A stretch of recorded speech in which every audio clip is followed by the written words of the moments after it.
If you if you are failing to prepare, you are preparing to fail. I repeat with the words by Benjamin Franklin. If you are failing to prepare, you are preparing to fail. Good morning to the honorable audience. I, Anusha, am obliged to give my presentation on the first and foremost management function, planning.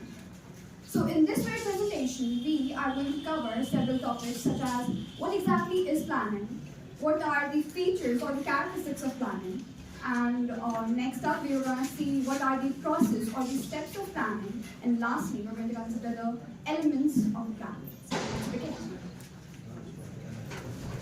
What planning really is? If I ask the audience, what do you mean by planning? Anyone can answer. Futuristic approach. Yes, futuristic approach.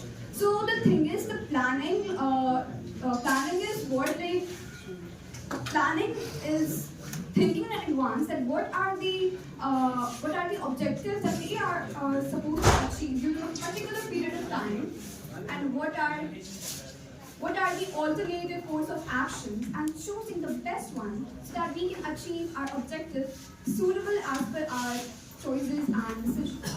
So here it says, planning is the process in deciding in advance the objectives to be achieved during a particular period of time and formulating the alternative course of action, achieve them and selecting the best one suitable. Next, we're moving on to the features of planning. Planning is the process of thinking of there are certain WH questions like what to do, when to do, how to do, for whom to do, and why. First feature of planning is goal oriented. Planning aims at single objective, and all the action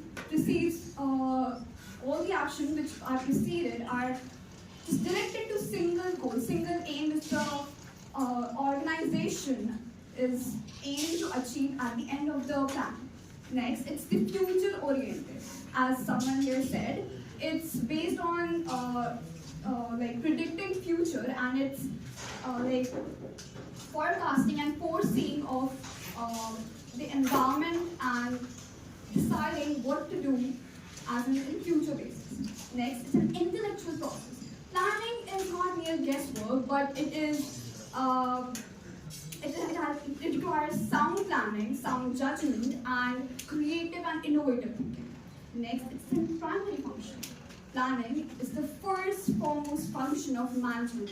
It precedes all the other functions of management, like organizing, staffing, directing, and controlling. Next, it's pervasive.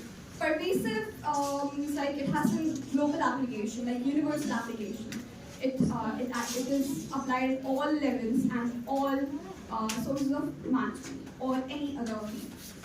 It is a continuous process. When we make one plan, it's not like the end of the planning. We are required to make another plan to check upon that plan, and if the plan A fails, we need to constantly think about the plan B.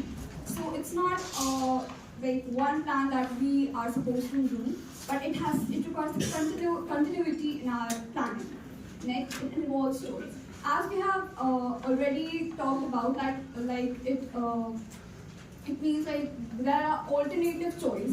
So according to us, we need to think about like what are the choices that are like beneficial for us, and what are the choices which may incur loss for us. So it's based on the choices, and there are times when there are certain choices which are good for us, but it might deteriorate our efficiency or effectiveness from the like if talking from a non-productive organization as an NGO.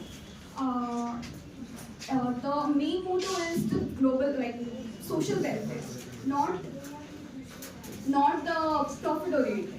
So the organization and its choices may vary from the organization which aims at profit making. So next, it aims at efficiency.